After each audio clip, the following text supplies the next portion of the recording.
Bienvenue au journal sur Camnews 24. À la une de l'actualité, lutte contre le paludisme dans l'extrême nord du Cameroun. Le ministère de la Santé publique vient de lancer la campagne de prévention. À l'occasion, le personnel de la santé a été également décoré. Et puis, dans ce journal, CAN féminine de football de novembre 2016, la communauté urbaine de Douala se prépare à rendre la ville plus attractive. Les détails, c'est dans quelques instants. Mesdames et messieurs, une fois de plus, bienvenue à cette édition complète de l'information sur Camnews 24. Nous commençons ce journal dans le septentrion extrême nord, la campagne chimioprévention de lutte contre le paludisme, une activité saisonnière, édition 2016, a été lancée officiellement par le ministre camerounais de la Santé publique. Cette campagne rentre dans le cadre des interventions à haut impact de lutte contre le paludisme. Il a également mis à profit son séjour dans la région pour décorer 28 personnels de la santé qui se sont distingués dans la prise en charge des victimes de la guerre contre Boko Haram. De Marois, voici la correspondance de Célestin Tabouli-Sorcès et de Éric Ticheux. Ce sont les enfants âgés de 3 mois à 5 ans qui sont concernés par cette campagne de chimioprévention du paludisme saisonnier. La campagne consiste à administrer des cycles de traitement mensuels d'une combinaison de médicaments antipaludins dans le but de maintenir des concentrations thérapeutiques de médicaments antipaludiques dans le sang pendant toute la période où le risque du paludisme est plus élevé. Selon le ministre de la Santé publique, cette nouvelle approche est une manière de réduire la morbidité et la mortalité chez les enfants de 3 mois à 3 ans, couche vulnérable de la population. Après la grande campagne nationale de distribution des moustiquaires imprégnés d'insecticides, nous lançons aujourd'hui une campagne de chimioprévention sur les 3 prochains mois. À savoir que chaque mois, nous allons visiter les enfants de 3 à 59 mois, leur donner donc les médicaments qui vont les protéger, les renforcer leur organisme des piqûres de moustiques. Je voudrais donc remercier les autorités administratives et traditionnelles qui sont à nos côtés pour que les parents ouvrent leurs portes et qu'effectivement les mamans et les gardiens d'enfants puissent donner ces comprimés. Le paludisme prédomine dans toute la région de l'extrême nord et les enfants de moins de 5 ans, qui représentent 17% de la population générale, sont les plus touchés, avec une prévalence de 50% de cas d'hospitalisation et 54% de décès. André Mamafouda invite à cet effet chaque famille à présenter tous les enfants de cette tranche d'âge aux agents de santé qui passeront de porte en porte pour la distribution des médicaments. Le chef du département ministériel en charge de la santé a mis à profit son séjour dans la région pour procéder à l'inauguration du bloc opératoire en chirurgie d'urgence de l'hôpital régional de Maroua. André Mamafouda a également décoré au nom du chef de l'État 28 personnels de santé qui se sont distingués dans la prise en charge des victimes des attaques de Boko Haram dans cette partie du pays. En les épinglant ces distinctions, le ministre a apprécié leur engagement et leur abnégation à sauver des vies des populations meurtries, soit environ 3600 victimes de la secte terroriste. La salle de conférence de la délégation régionale du tourisme et des loisirs de l'Adamawa a abrité mercredi dernier la cérémonie d'installation du nouveau directeur de l'hôpital de Gaoundéré. Au cours de la cérémonie qui était présidée par le gouverneur de la région, il a été demandé au nouveau promu de travailler d'arrache-pied afin de répondre aux besoins des malades. Reportage. Toutes les autorités qui sont venues rehausser. Mouamadou a signé le nouveau directeur de l'hôpital régional de Gaoundéré. Il a officiellement pris fonction ce mercredi au cours d'une cérémonie grandiose présidée par le gouverneur de la région, Kildati Boukar. Principale recommandation à l'endroit du promu du jour, la bonne gestion des ressources humaines et du matériel médical. C'est que la gestion d'une formation hospitalière est complexe. On ne peut pas, dès le début, dire voilà le chantier. Son Excellence le gouverneur de la région de l'Adamawa l'a dit. Et le travail a déjà commencé, ça fait quand même presque 90 jours que nous sommes là. Les 90 jours mythiques sont déjà déroulés dans de bonnes conditions. Je voudrais vous informer ici qu'un comité de gestion a été tenu. L'état des lieux a été présenté aux membres du comité de gestion, des résolutions ont été prises. La grille tarifaire a été revue à la hauteur de la poche des populations de l'Adamawa. On a recruté des commis chargés de suivi des recettes qui vont non seulement orienter les patients, établir leur degré de satisfaction, se renseigner sur leur degré de satisfaction, mais surtout sécuriser les recettes pour que nous ayons les moyens de pouvoir retenir le personnel, parce que le plus grand problème de notre hôpital régional, c'est que aussitôt affectés, le personnel sont répartis. Pourquoi? Parce qu'ils n'ont pas les moyens d'y rester. Compte tenu des difficultés quasi pléthoriques de cette formation sanitaire, il s'agira pour lui de relever un défi. L'hôpital régional de Gaoundéré fait face entre autres à plusieurs problèmes tels que le manque de spécialistes, des tracasseries dans la gestion des finances ainsi que le mauvais état de certains bâtiments. Mohamedou Assini doit également pallier le problème de la hausse du prix des certificats médicaux qui sont passés de 900 francs à 1800 francs CFA. Il faut noter que l'hôpital régional de Gaoundéré a vu le jour en 1984 et est donc âgé de 32 ans. L'Agence des normes et de la qualité a tenu à Douala le 10 août une réunion d'information des organisations patronales sur le programme d'évaluation de la conformité des marchandises importées en République du Cameroun. La mise en œuvre dans les prochains jours de cette initiative a servi de prétexte à ces assises portées sur la présentation du PEACE et de la nouvelle procédure de certification des produits importés irrelatifs. Les travaux étaient présidés par Charles Botoangon, le directeur général de l'ANOR, Donald Agnezoua et Josué Gangan. Au Cameroun, bien que l'activité de normalisation soit maîtrisée et opérationnelle, il est établi que certains produits importés ou fabriqués localement ne respectent pas les normes, même lorsqu'elles sont rendues d'application obligatoire. Et c'est donc pour renforcer la politique gouvernementale en matière de qualité dans le but de garantir la santé et la sécurité des consommateurs, de préserver l'environnement ainsi que de protéger l'industrie locale contre les produits et les matières importées de mauvaise qualité, que le décret primo-ministériel intervenu en juillet 2015 fixe les modalités de mise en œuvre du programme d'évaluation de la conformité avant embarquement des marchandises importées en République du Cameroun. L'imminence de la mise en œuvre de cette réforme justifie sur le terrain le déploiement de l'ANOR, l'Agence des normes et de la qualité, qui enchaîne les campagnes de sensibilisation sur la question. C'est le cas de cette réunion d'information sur le PKE initiée à l'intention des organisations patronales. La réunion de ce jour, comme je l'ai indiqué tout à l'heure, fait suite aux différentes réunions que nous avons tenues avec toutes les administrations sur ce programme. Il était important pour nous de rencontrer aussi les organisations patronales pour leur expliquer exactement de quoi il s'agit avant le début de la vaste campagne d'information et de sensibilisation qui va commencer dans les prochains jours avant le début effectif de ce programme qui a été arrêté pour le 31 août. Le top management de l'ANOR, qui préside les assises de Douala, va aussi situer le contexte de ces échanges portés sur la présentation du PKE et de la nouvelle procédure de certification des produits importés irrelatifs. L'évaluation de la conformité va désormais se faire dans les pays d'exportation à la charge des fournisseurs.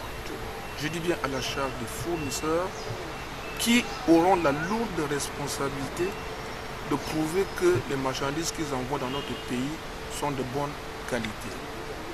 Il faudrait le relever ici, les importateurs camerounais n'auront pas un seul sou à dépenser dans le cadre de cette opération. C'est les fournisseurs qui devront apporter la preuve que leurs marchandises sont de bonne qualité.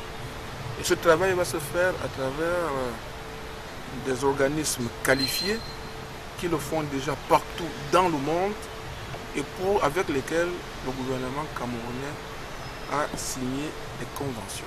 Il est donc désormais question pour les organisations patronales d'exploiter de manière judicieuse toutes les informations reçues au cours de cette réunion en vue de devenir, dans la mesure du possible, de véritables relais d'influence du programme d'évaluation de la conformité avant embarquement des marchandises importées en République du Cameroun. Le troisième département le plus peuplé de la France est en flammes. Depuis plus de 24 heures maintenant, de violents incendies ont embrasé la région des Bouches-du-Rhône. 3 départs de feu se sont déclenchés simultanément. Les pompiers tentent toujours de circonscrire le feu qui a déjà brûlé 1000 hectares et qui menace des sites industriels à présent. Pour preuve de la gravité des incendies, un épais nuage de fumée s'est formé à Marseille, situé pourtant à 40 km des flammes. Reportage. Des colonnes de fumée qui montent vers le ciel et des flammes qui ravagent tout sur leur passage. Depuis le début de l'après-midi, 3 incendies partis simultanément menacent la région de l'étang de Berre et ont déjà brûlé 1000 hectares. Il faut dire que tout au long de cette journée, la situation a été difficile puisque nous avons eu plusieurs départs d'incendie, des incendies qui se propagent à une vitesse très rapide et sont très difficiles à maîtriser. Nous avons dû couper la circulation sur une route départementale, sur l'autoroute également A55 qui rejoint l'A7. Et puis nous avons également dû interrompre la circulation de l'électricité sur une ligne à haute tension. Les difficultés sont nombreuses pour les pompiers qui sont plus de 400 sur place. Aidés par les Canadair, ils doivent protéger plusieurs zones sensibles. Des raffineries et des sites de pétrochimie se trouvent à proximité des flammes. Du côté de Vitrolles, plusieurs habitants ont été évacués. C'est le cas de cet homme qui a tout perdu.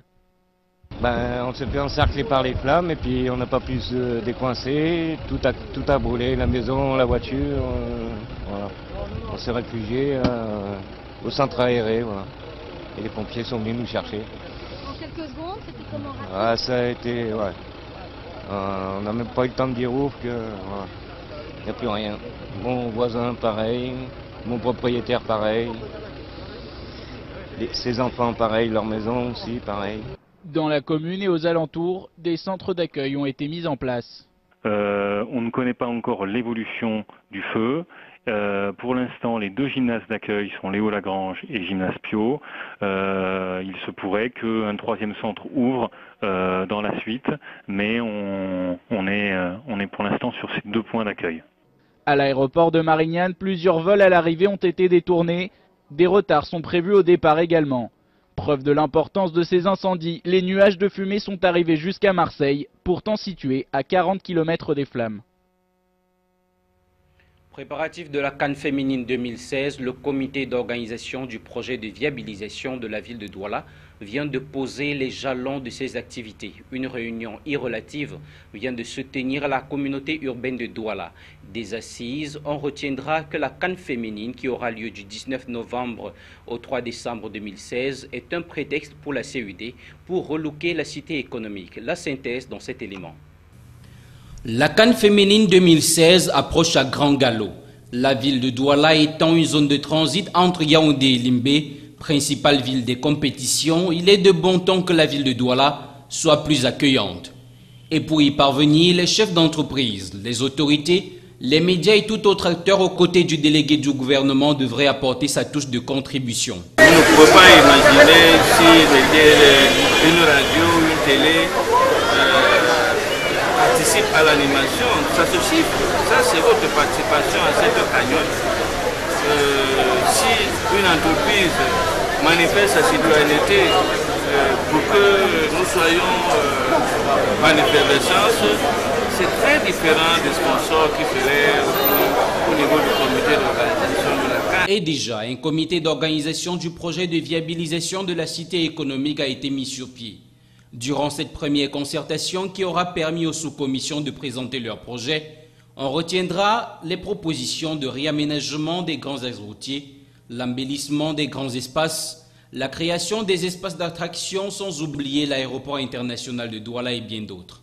En outre, un site internet pour la cause est en cours de création pour permettre à tous les visiteurs de retrouver les bons plans et le suivi en temps réel des nouvelles de la CAN.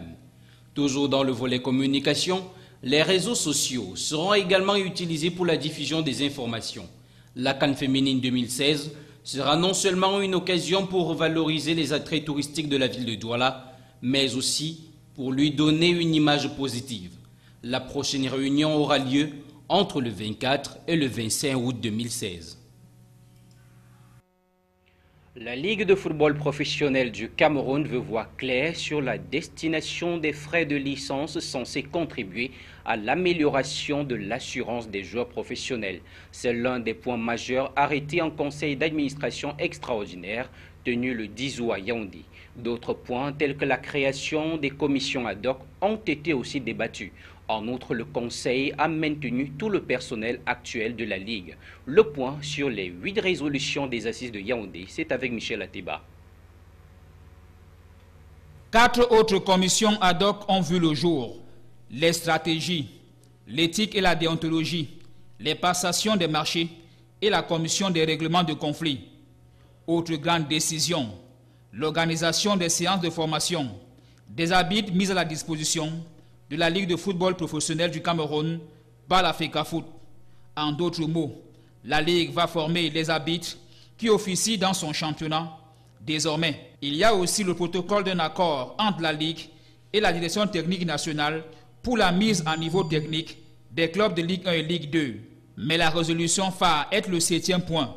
Le conseil d'administration recommande à la Ligue de football d'entrer en contact avec la FECAFOOT à l'effet de savoir la destination des faits de licence censés contribuer à l'amélioration de l'assurance des joueurs professionnels. En clair, la Ligue voudrait avoir sa quote-part qu'elle va reverser au club sur la forme de l'assurance en cas d'incident et d'accident. À titre illustratif, le récent cas d'accident des joueurs de la Dynamo de Douala, où la FECAFOOT n'a pas levé le petit doigt, et pourtant, dans les faits de licence revus à la hausse, l'assurance des joueurs est prise en compte. Restons dans le ballon rond pour dire que la Coupe du Cameroun fait des caprices à certains clubs de Ligue 1. On note des équipes comme Racing, Astre de Douala et aussi Union de Douala, tous sortis à l'étape des 16e de finale hier. Reste 2 rencontres à disputer, celle de New Star contre Soleil de Mbalmayo et Aigle qui va affronter Fondation Tafi de Yaoundé. 2 équipes de division régionale. Michel Ateba une fois de plus.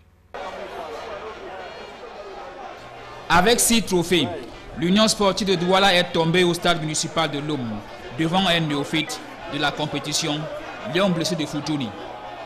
Les Nassara Gamakai, qui ont déjà presque perdu aussi le championnat, voient ainsi le rêve de caresser Dame Coupe s'envoler. Dans la même liste, le Racing de Bafoussam, le tout-puissant de l'Ouest, a plutôt été impuissant devant Coton FC de Garoua, grand favori désormais, à Ezeka. Devant APGS Donfou, les As paradoxalement n'ont pas brillé. L'équipe de la capitale économique, plusieurs fois finaliste malheureuse de cette compétition, est tombée devant une formation de APGS Donfou qui en voulait plus. Dans le même registre des victoires et de qualifications pour les quarts de finale, citons aussi la Panthère sportive d'Undé, Bamoutos de Mbouda, UMR de Loum, Canon de Yaoundé, Dragon de Yaoundé, Charité de Djebem, FC de Yaoundé, Talent d'Afrique, International Sporting Club de Douala, Espoir de Mbalmayo, tous des équipes de division régionale et Colombe de Sangbelima sont aussi passés. L'Aigle Royal de la Ménoire affronte Fondation Tafi de Yaoundé et New Star est opposé à Soleil de Mbalmayo. 2 duels encore attendus. Mesdames et messieurs, c'est ici que nous mettons fin à cette édition de l'information sur CamNews 24. Merci pour votre aimable attention. Restez en compagnie de nos programmes. Au revoir.